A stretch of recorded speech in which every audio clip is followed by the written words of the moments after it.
Hello and welcome, I'm Mystical. This is Mystical Gaming. We're jumping into Watcher Realms. Now, Forerunner Server, let's get that straight out of the way to start with. This is the Forerunner. Okay, we've had an update and announcement. Now, it is for the 30th, 1915 UTC minus 8 hours, which means for me, realistically, that will be on the 31st on Friday. So, to that end, on Friday morning at reset, it's a nice easy time to remember. I will do a quick stream and we will go over all the stuff in the patch so we can have a look at it, and then after that, if the stream is not your thing, then we'll do a video of a look at what the patch actually looks like when we get it, okay, that sort of thing. So, but other than that, let's have a look at the notes and see what they are giving us. Okay, so this is the first change coming into it. What they're doing is she's going to be added to the Exoterrence faction, so she will then become dual faction. That's not the only hero that's getting a buff though, and this is the other hero getting a buff. Didn't see this coming at all. Fantastic hero, and now getting a buff. So let's have a look. So it's this passive that they're on about here. This is the bit that's getting buffed. So Nature's Fury. So it starts off with every 10 attacks, and then we can reduce that to 9, and then reduce that further to 8 attacks. And then the other bit of blurb that is going there is Berserker stance. So when she changes that stance over, which is that bear form, this effect will be replaced, has a 15% chance to trigger ground effect, and this is the bit they're playing around with and changing. So this is what they've put down in the notes. Nature's Fury trigger chance will go from 9. So already at the start of it, it's not starting at 10, it's going to be reduced to 9. And then you will be able to reduce it another 2 times within the skills. Okay, so getting up those skills, get it down to a 7. Now, Ground Stomp in Berserker stance is guaranteed to trigger during the ultimate. Okay, so I don't know what they're doing with that. I'd be quite interested to see, and we'll have a look on that when it comes live. Whether they're just changing the blurb up here to read it will automatically trigger during the ultimate, or whether they change some of these to be 100% when the ultimate goes off or not. I don't know. We'll have to wait and see, but that's what she's initially getting. Right, so not all she's getting. On Awakening 3, moving myself out of the way a bit there, we can see increases initial rage by 300, increases stack count of Thorned Shield by 5, and gains 2 stacks of Thorned Shield each time the ultimate is cast. That's the last bit that's being changed here. So Awakening 2, oh sorry, Awakening 3, Thorned Shield stacks gained per ultimate cast increases from 2 to 4. So that's another part of the change that she's getting.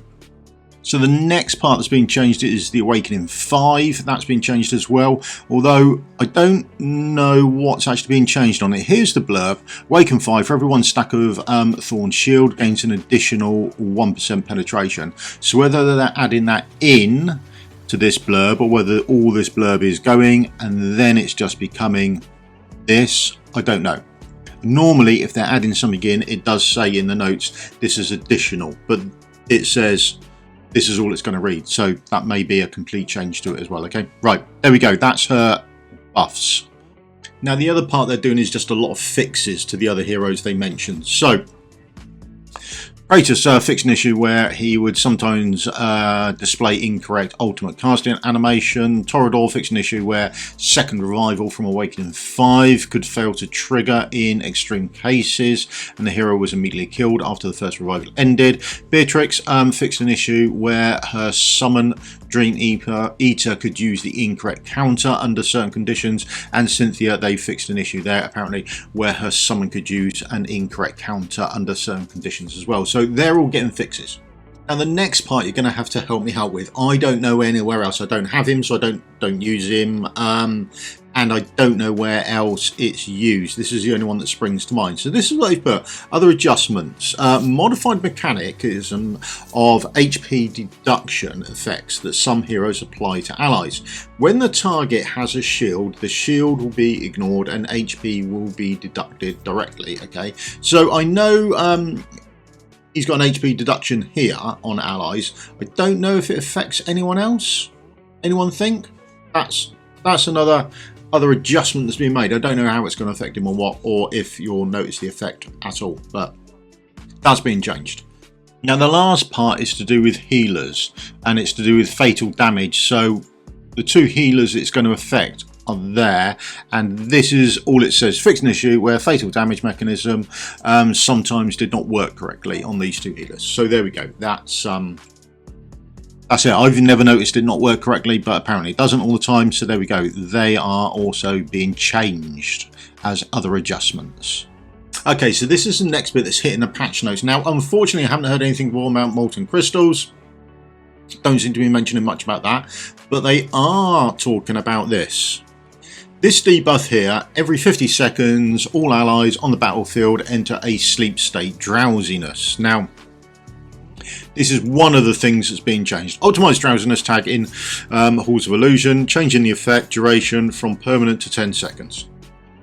There we go. And there's some other changes coming into this as well. So enabling overall statistics. So hopefully we'll have an end screen where we'll be able to get to see stats, maybe how much of it you've completed, that sort of thing. That would be quite nice. If you've let one through, you could still get a sign at the end that says 100%, but now maybe we'll get to see 99% or something. Okay. Available energy for Keystones increased to 10 points. Okay, so if we remember then our energy pots here, if we have a look at them and we'll insert one, we can see here that it's energy of 5. That's now going to be apparently 10.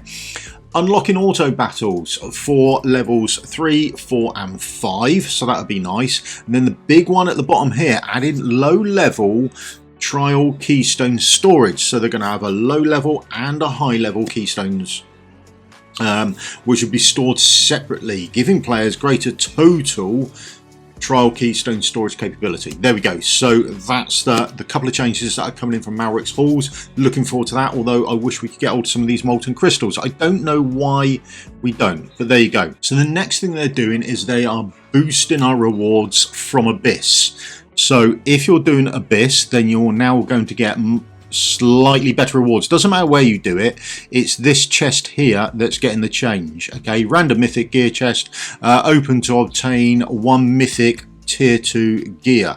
Now that's getting a buff. So added tier 3 gear options to the random mythic gear chest. Rewards Drake's Chasm Abyss difficulty. Random mythic gear chest now has a chance to yield tier 3 gear, so that's a bonus. The quality of it or not, who knows, and what we're getting, if we get any decent stats or substats, that's another question entirely, but that is theoretically what we'll be seeing or getting. That's not all they've done. So on Nightmare 3 and 4, they're also upping up the rewards as well. So I don't know how low the chest goes. This, I presume, we'll start here, is the chest we'll look at and see what it's done. So they've added recasting hammer shard acquisition to Drake's Chasm's Nightmare 3 and 4 difficulty rewards. So we'll have a look at the bottom chest when it goes live and see whereabouts they've added that into. So hopefully it'll just be down here. That'd be quite nice for everyone. It's a top chest and it's not in here yet. Nope, not seeing any hammers. So also we'll have a look to see if that's an addition or if they've removed anything out. Okay, so we'll have a look at that on Friday. Now we're getting on to some, this is probably the biggest part of the patch. Okay, we're moving on to now. So we're coming out of here. Coming out of the war room.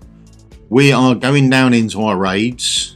We're having a look at our gear raids, and the gear raids part of it is, the gear raid part of it, this is what's getting the big buff. And actually it is the gear dungeons that are getting a buff. Here it is. Gear dungeon 1 and 2, each expanded with 3 additional stages. So we'll have a look at that. It will be Friday for me, so that'll be the new start, I would imagine, by the time this comes out, and that will have the new stages attached to it. I think from this maybe we can guess when the patch will come live for global. With this in mind, actually thinking about this, it's normally open 28 days. I would imagine the patch would come before 28 days coming onto global. So on global server I would not, repeat, not, I mean, do these ones within the next 3 days, but after that I would wait for as long as possible, because you might want to use your keys on the new stages. Okay, so do bear that in mind for future. Here we go, we're into Tower of Deception. Need to get this smashed out today. We're sort of a week ahead. So all boss stages and hidden chamber stages in the Tower of Deception, except the final major stage, so that would be stage 40, have been updated with new tags. This new content will be available after the current cycle ends following the update. So we've got 25 days before this ends, and then we get new tags content when we come here.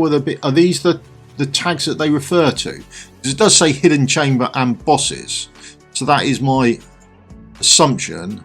All boss stages, hidden chamber stages in the tower except the final major one, yeah, have been updated with new tags. I'm assuming that is modifiers. This content will be available after the current cycle, so in the next 25 days, then I assume these will be changed.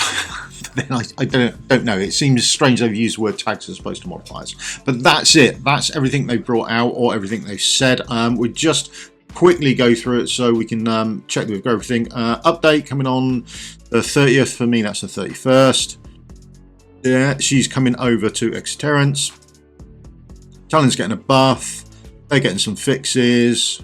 HP deduction. Don't even know how that's really going to affect people, or unless it was taking a chunk of the shield away. Not too sure. Never noticed the fatal damage not working. Malrik's halls we've done.